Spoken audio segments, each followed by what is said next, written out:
Hey everyone, if you're watching the replay, what's up? Greetings to some of you that are more formal. I appreciate you taking the time to be here. I'm gonna give it a few more seconds before I jump right into this subject.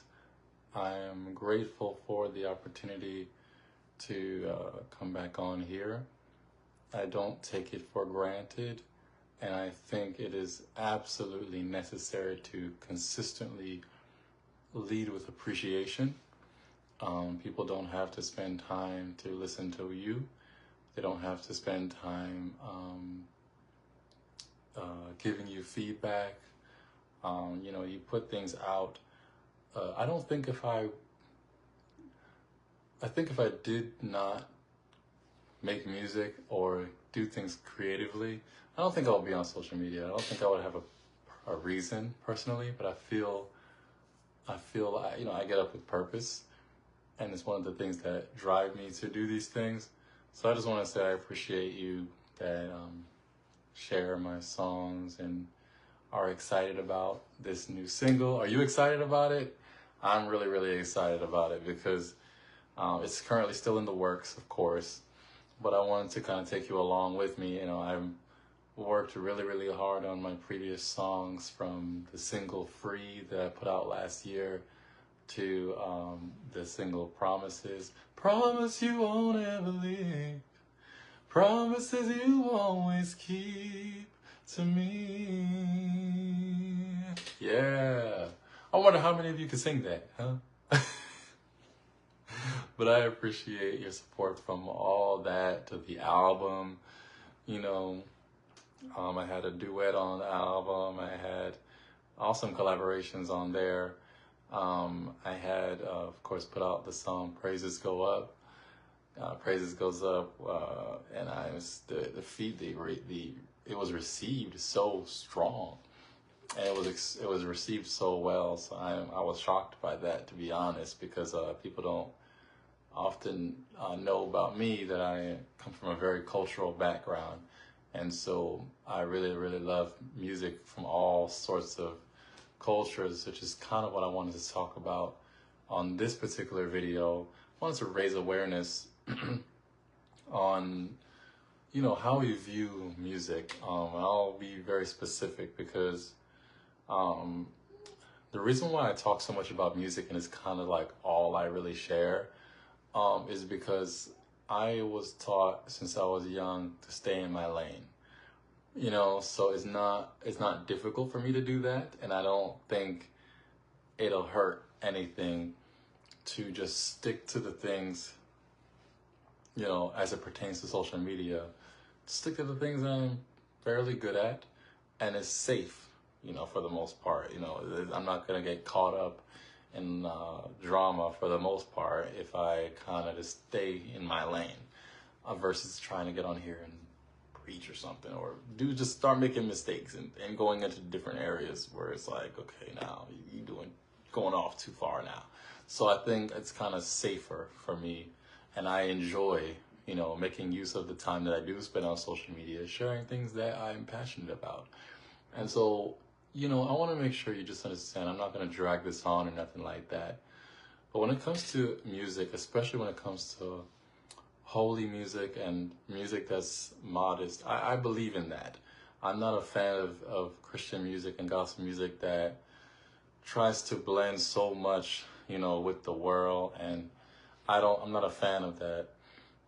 I'm not a fan of a lot of the newer generation stuff that is so worldly, in my opinion. I think there is a distinction between holy music, the sound of it, and non-holy music, the sound of it. I don't think your average listener knows the distinction. That is something I don't think we talk enough about. But I don't think the average person often can distinguish what is a modest song musically and what is not. I think sometimes we kind of just take all the new school songs and just throw them all in the same category as if they're all just worldly.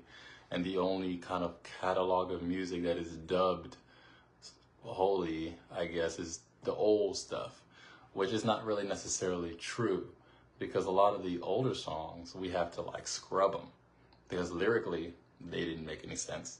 Musically, sometimes they were a bit too worldly too. A lot of people don't know, especially particularly within American culture, a lot of the gospel music that we enjoy to this day have a blend of genres you wouldn't expect if you don't know music. A lot of the genres incorporate jazz, elements of funk, elements of R&B. There's you don't know these things, or you can't really often pick them out unless you know music and you know history.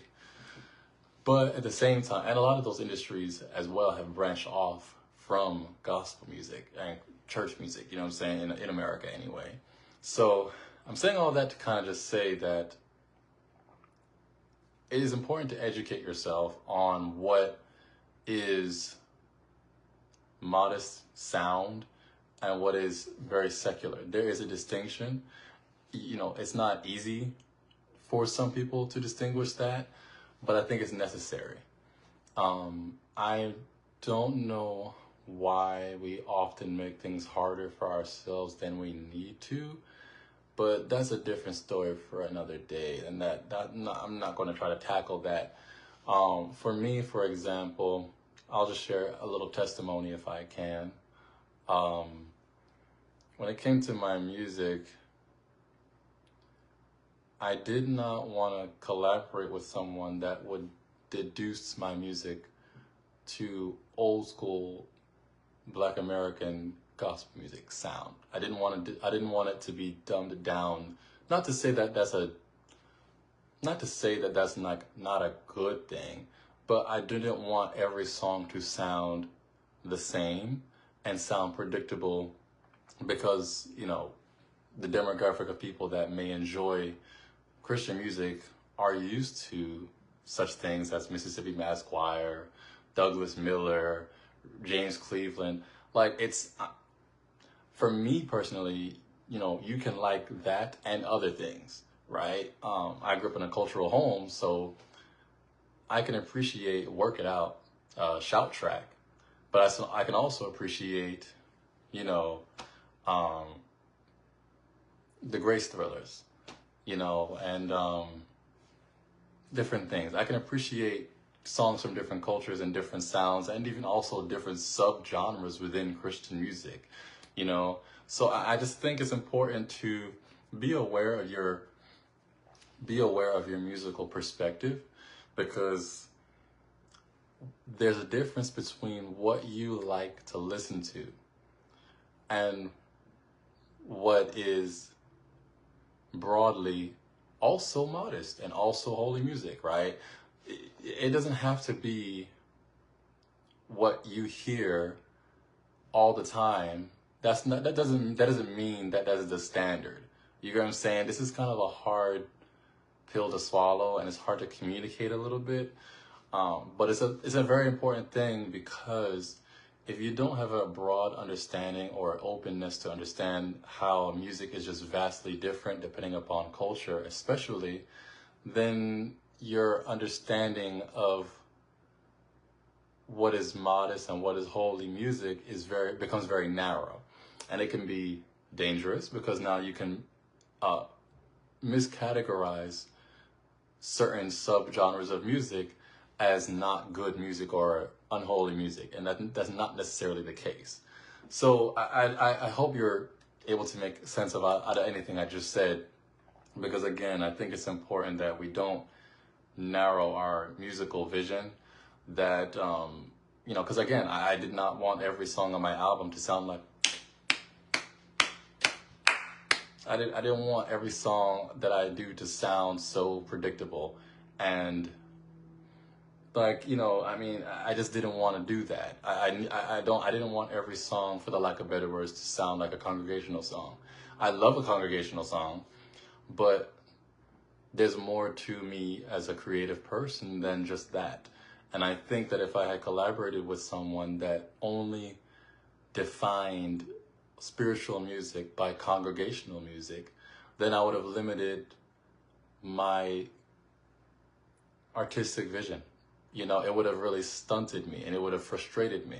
So I think it is something I want you to consider, because there's a lot of people that sit on things because it's usually kind of a green light when the people around you co-sign. But I encourage you don't have to think that way. You know, you don't have to live by that metric.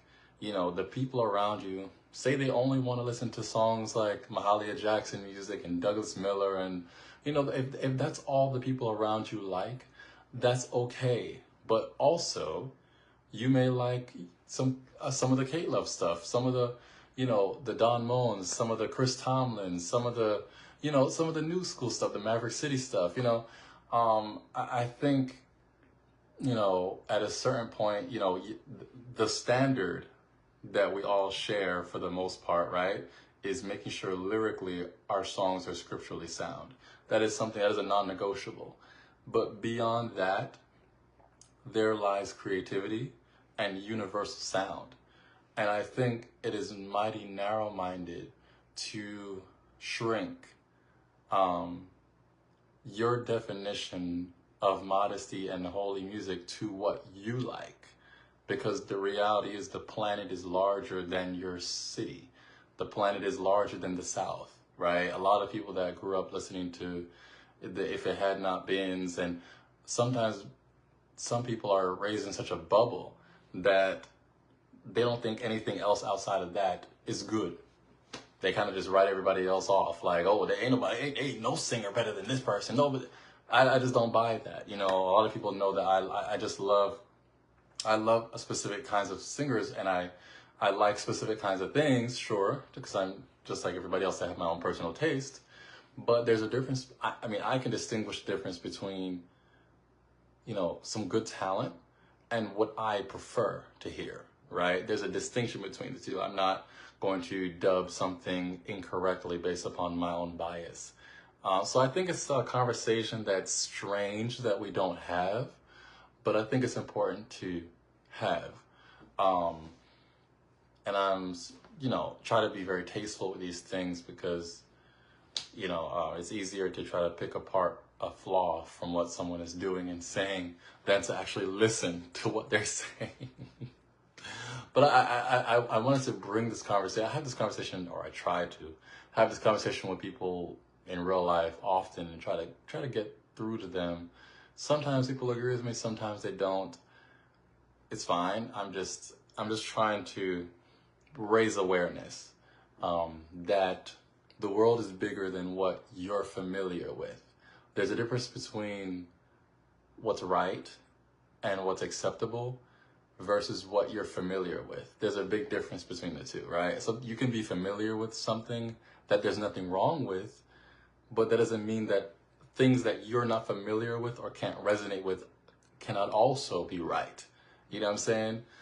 Especially when it comes to, you know, modest music.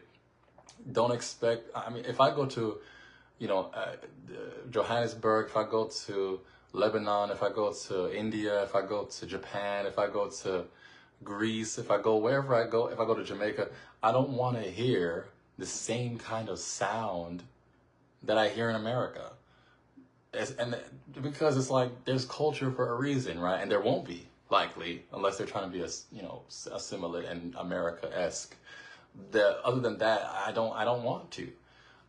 One example, I'll say this and I'll be done. I wanted to do a Jamaican style, because, you know, I'm part Jamaican, for the people that don't believe that. But I wanted to do a song like that on my album because it's a part of my culture. And but I had a hard time finding a producer that had what it took to give me that that balance. Because the thing with Jamaica's sound, hey David, the thing with Jamaica's sound is Jamaica's primary structure of rhythm is rooted in reggae, right? You're not gonna flip through the pages of Jamaican Christian music and hear work it out, you're not going to hear that kind of thing, because that's not Caribbean style of music, right? That's American. That's an American type of sound. The call and response thing, that's an American thing, right? But in Jamaica, they have their sound primarily across the board is rooted in a reggae type of a beat, right? And now it's a, for me anyway, it was a hard challenge to find a producer that could give me kind of a vintage sound, with, because there's some reggae that sounds too worldly, even from a Jamaican standpoint, and then there's that reggae sound in Jamaica that is decent, right? It's true to the Jamaican sound, but it's modest. You know what I'm saying? It's not, you're not gonna feel like you're in dance hall, and that exists because I grew up listening to songs like Sanchez, like Judith Gale. Like, there are artists that have a Caribbean sound that is modest, you know what I'm saying? The song, the lyrics are great and everything, but it don't sound like American. You know what I'm saying? So I just wanted to really emphasize, I had a hard time, so I just kind of wiped that song from the album, and I didn't do it. Maybe I'll get back to that eventually, but I just couldn't find the right person to collaborate with to make that happen. And so that was a challenge, right? But for me, if I feel like I had a track that I wrote a song for that with a producer, but I tabled it because I was like, it did sound a bit too worldly-ish. Like, even from a Jamaican standpoint, it just didn't. I didn't think it would translate well, especially in the American space. So I just was like, okay, let me just revisit that. So I tabled it, and that's just me being honest. You know what I'm saying? I don't always get it right, but with that, I just had a hunch, I better not test the waters with this one. So that being said, though, I would not want to dabble into cultural music that is assimilated to American sound. Because if there's anything I want you to get from this video, is that music does not have to, specifically holy music, does not have to sound like what you're familiar with to be dubbed as holy music. Okay? Believe it or not, even after you pass the guardrails that you follow and that we follow, you still have unique and personal taste. That's still a part of the pot that we enjoy. And I don't think we sit with that a lot of times. You know what I'm saying? There are people that don't like a whole bunch of production. They just like a simple acoustic piano, string, whatever. And that's fine too. Then there are people that like a lot of production. There are people that sing and that they do a lot of inflections. And there is a difference between, singing with restraint and modesty versus being a showman, right? You're just doing the most to be fancy.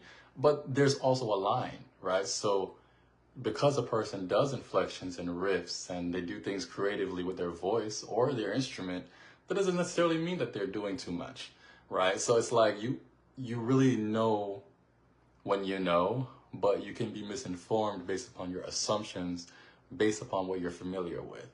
Hence why, not to just point this out, a lot of the older generation, they struggle with that. The older generation, they typically struggle with digesting some of the newer stuff because they confuse what they're familiar with what is the standard. And that's not the case. There are plenty of new school songs that are perfectly modest, perfectly great music, 10 out of 10. But when you confuse your preference with the standard, you're shrinking the world to your own little orbit. And that's just not wise. It's not a conversation that I see people wanting to have for some reason, but it's the truth, So yeah, I hope that made some sort of sense. I'm going to seal it here, but I appreciate you for joining. And if you hadn't got to watch the beginning of this live, I'm going to save it because I think it's important. I think I use my words wisely, so nobody's going to splice this up and try to make me look like a bad guy. But I appreciate y'all for taking the time. Stay tuned for this new single. It is as good as I am boasting it to be. So I am super grateful to God for the gift and for the idea and for the team behind me and, the few people supporting me. I've done nothing with a massive crowd of support, but that experience I wouldn't trade for anything because it have taught me to focus my goal for God worship. It really does help you focus in on why you do it when it's quiet. You know, it really makes sure you zero in on the real reason you do it. So when you do it freely, and you're not doing it because of a hype. You know, so I just want to say, for the people that do think enough of your brother to support me, it means tremendous amounts, and you're going to continue to hear me show appreciation for that. So God willing. So I appreciate y'all for taking the time. Stay tuned for that song, and I have a lot more planned as well, God willing. So a lot is going to take you by surprise, but I'm looking forward to seeing all of it, hopefully, Lord willing. So y'all take it easy and have a good one. Bye.